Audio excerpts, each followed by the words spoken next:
Today I learned during an interview with Stephen Hawking, the camera operator yanked a cable causing an alarm and Hawking to slump forward.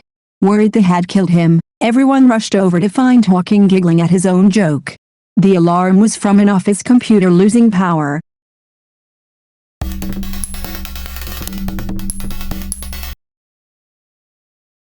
I swear, ALS robs you of a lot, but never your sense of humor. My aunt used to call her ALS-related tremors the ALS shimmies, and she would start dancing with it. I can imagine for a moment, that cameraman saw his life flash before his eyes. If you can't find a reason to laugh about what life has handed to you, it is hard to be happy. I have 5 congenital heart defects, 2 congenital lung defects. COPD. Pulmonary hypertension. Pulmonary fibrosis. Asthma. 1 working lung. Bronchiolitis obliterans. Heart failure. Cardiomyopathy. Autoimmune issues. Immune system disorder. RA. TMJ. I've had around 25 surgeries, with my first being open heart surgery when I was about 10 hours old. I've had 2 strokes and a heart attack. I'm turning 30 in July. I don't remember how old I was when this started, but around 15/16 years old I think. My family and I had a joke that when comparing people's health problems, I'm usually the one that's gone through so much more than most. Even people who are 70+ years old. So we say I win. And not because I'm a one-upper, but because I won the health lottery that no one wants. I joke about my health a lot. And some people are taken aback from that. I also joke that whenever I see my DRS for a visit or in the hospital, roughly half the time my DRS are with interns residents, and I call it my Grey's Anatomy moment.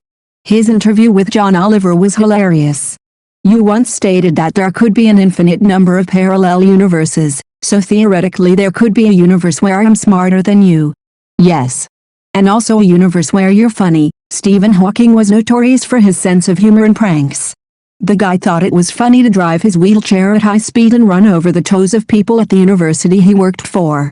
Part of me wonders if there is an alternate reality out there where he lived a normal life without sickness and became a quick-witted comedian. Hawking ran over the toes of Prince Charles in 1977, and in his biography said one of his regrets was to have never had an opportunity to run over Margaret Thatcher's. He loved running over the toes of people who annoyed him.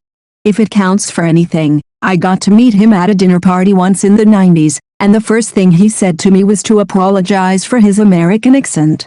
That guy had an amazing sense of humor. Stephen Hawking on contact with alien life. If aliens visit us, the outcome would be much as when Columbus landed in America, which didn't turn out well for the Native Americans. We only have to look at ourselves to see how intelligent life might develop into something we wouldn't want to meet. I love this. Hawking offered a compelling argument against the notion of destiny. I have noticed that even people who claim everything is predetermined and that we can do nothing to change it, look before they cross the road. I mean, you can't be one of the smartest people in the world without being able to think on your feet. If you can openly and so grandly make fun of your own death, then you can do anything. Did his speaker just say, ha ha ha, ha ha ha? I'm laughing. Couldn't we wirelessly charge Stephen Hawking? A dude so smart you think he would have figured it out SMH. He could barely move his eyelids and cheek near the end of his life, but when he really laughed at something it actually showed on his face. The laughter, even though brief, brought back some control of the muscles. Laughter is very strong indeed, it seems. Imagine being Stephen Hawking and getting the chance to do some good all physical comedy. Brings a tear to me eye. There's a universe where that crew guy did kill Hawking. I once saw someone in SO with the name Walking Talking Stephen Hawking and almost spit my drink on my monitor. Thanks for coming to my TED Talk. The same man that would absolutely deny the rumor that he ran over the toes of people he didn't like. He would then go on to say that if you dared repeat that rumor he'd run you over.